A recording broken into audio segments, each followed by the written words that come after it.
بسم اللہ الرحمن الرحیم۔ بسم اللہ الرحمن الرحیم۔ عزیز طلبہ کرام، آج ہم شرح تعامل کا سبق نمبر 88 پڑھیں گے۔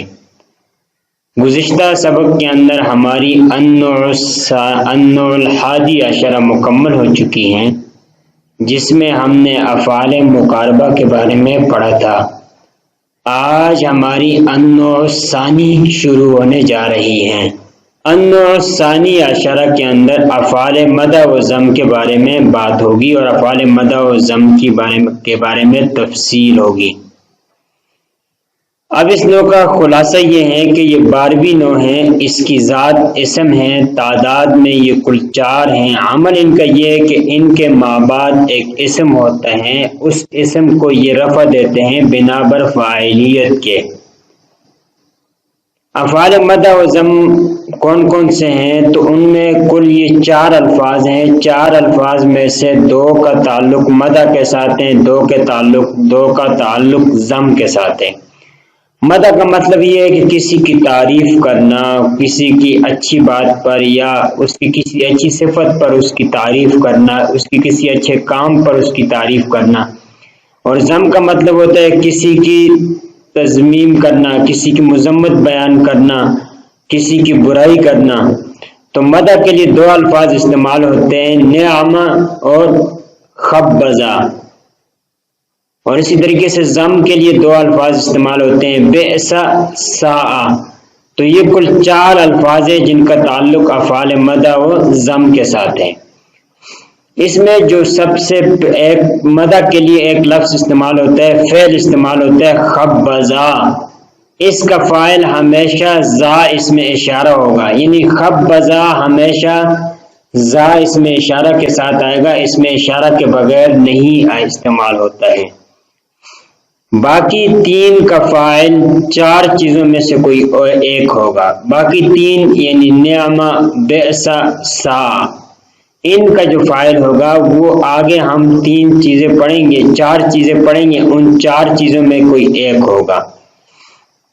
اور اس پہ ہم نے عنوان دیا نعم، بئس، ساء کا فاعل۔ اب نعم، بئس اور ساء کا فاعل 4 چیزوں میں سے کوئی ایک ہوگا۔ سب سے پہلا یہ ہے کہ معرف باللام ہو، جیسے نعم الرجل زید۔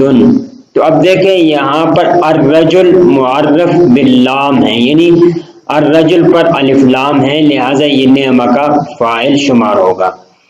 اسی طریقے سے یا مضاف الی معرف باللام ہو، اس کی مثال ہے جیسے نعم صاحب الفرس زید۔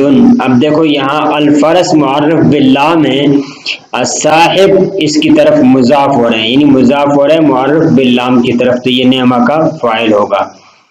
یا ضمیر مبہم ممیز بنکرہ منصوبہ ہو، اس کی مثال ہے جیسے نعم رجلا زید، نعم رجلا زیدن زیدن۔ اب دیکھو یہ رجلا نکرہ بھی ہیں اور مبہم ممیز بھی ہیں، اور اسی طریقے سے یہ منصوبہ بھی ہیں، تو یہ نعم کا فاعل شمار ہوگا۔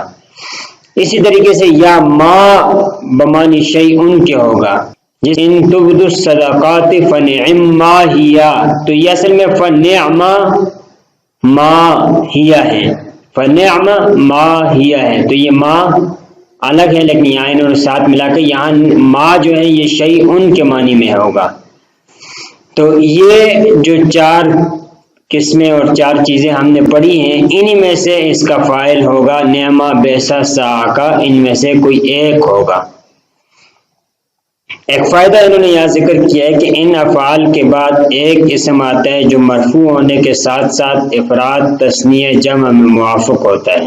افراد تثنیہ جمع میں موافق ہونے کا مطلب یہ ہے کہ مدح اور ضم کو ہم اسی ترتیب سے لائیں گے جس ترتیب سے آگے ان کا اسم ہوگا۔ مفرد ہے تو مفرد لائیں گے، تثنیہ ہے تو تثنیہ لائیں گے، جمع ہے تو جمع لائیں گے۔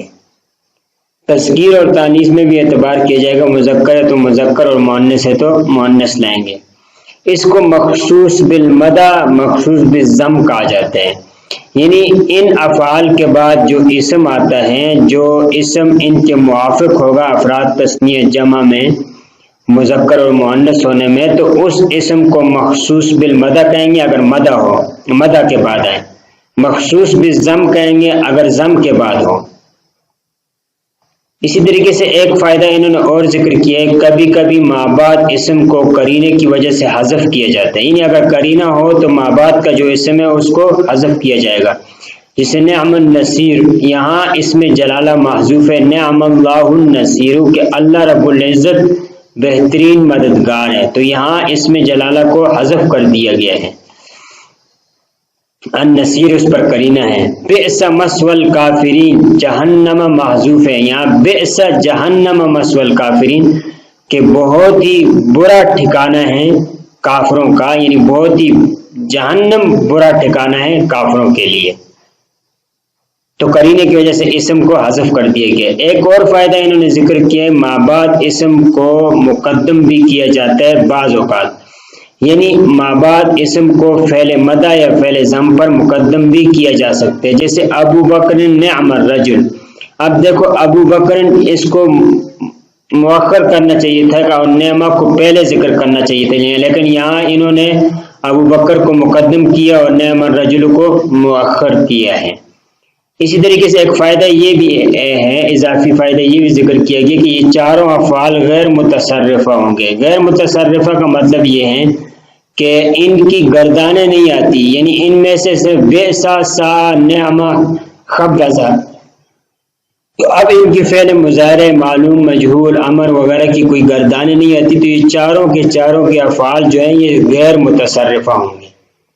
تو ہم نے افعال مدح اور ضم کے بارے میں مختصراً پڑھ لیا آج کے سبق میں، اور اس کے کچھ فوائد بتا دیے، اور ہماری جو النوع الثانی عشرہ کی عبارت شروع ہوگی تو وہ انہی افعال مدح کے اوپر مشتمل ہیں، اور انہی افعال مدح کی تفصیل پڑھیں گے۔ اور اسی طریقے سے ہم نے افعال مدح اور ضم میں یہ بھی بتایا کہ دو مدح کے لیے آتے ہیں اور دو ضم کے لیے آتے ہیں، پھر ان کے فاعل کے بارے میں بتایا کہ خبزا کا جو فاعل ہوگا وہ زا اس میں اشارہ کے ساتھ ہوگا ہمیشہ، باقی بئسا، سا اور اسی طریقے سے نعمہ جو ہیں ان کا فاعل چار چیزیں آپ کے سامنے ذکر کی گئی تھی، ان چار چیزوں میں سے کوئی ایک ہوگا۔ تو یہ ہوا النوع الثانی عشرہ کا ایک خلاصہ ہم نے آپ کے سامنے ذکر کر دیا۔ ہماری اگلی عبارت اور ہمارا اگلا سبق جو ہوگا وہ النوع الثانی عشرہ کی عبارت کو ہم حل کریں گے۔ السلام علیکم ورحمۃ اللہ وبرکاتہ۔